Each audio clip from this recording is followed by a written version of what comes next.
আসসালামু আলাইকুম গাইস, চলে আসলাম নতুন আরেকটা ভিডিও নিয়ে। তো ভিডিওর দেখে তো বুঝতেই পারতেছেন কি বিষয়ে। আজ আপনাদের দেখাবো জামাই পিঠা রেসিপি। জামাই পিঠা কিভাবে বানায়। তো জামাই পিঠা বানাইতে গেলে ডো তৈরি করতে হয় এবং ডোয়ের মধ্যে কী কী দিতে হয় আজ আমরা এখানে দিয়েছি। ময়দা দিয়েছি, ডিম দিয়েছি, চিনি দিয়েছি, তারপর কালিজিরা, যা খেতে অনেকটা সুস্বাদু হবে।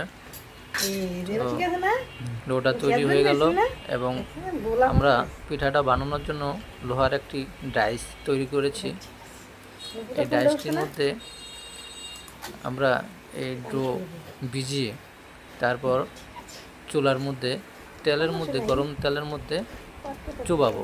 চুবানোর পরে দেখেন কি সুন্দরভাবে ডোটা ছেড়ে দিচ্ছে এবং সুন্দরভাবে ফুলে পিঠাটা মুসমুসে ভাজা হচ্ছে।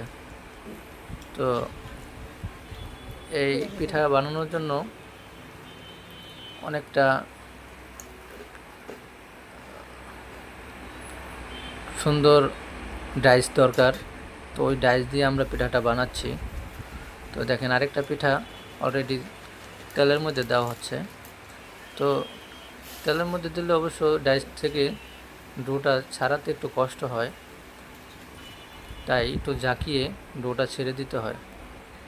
যখন ডাইস থেকে ডোটা ছেড়ে দেয় তখন অটোমেটিক পিঠাটা ফুলে মুসমুসে ভাজা হয়ে যায়। তো এই ভাজা পিঠাগুলো খেতে অনেকটা সুস্বাদু। তো ভাইয়েরা, ভিডিওটা যদি ভালো লাগে অবশ্যই লাইক করবেন, কমেন্ট করবেন, শেয়ার করবেন এবং নতুন নতুন ভিডিও সামনে আরও পাবেন ইনশাল্লাহ।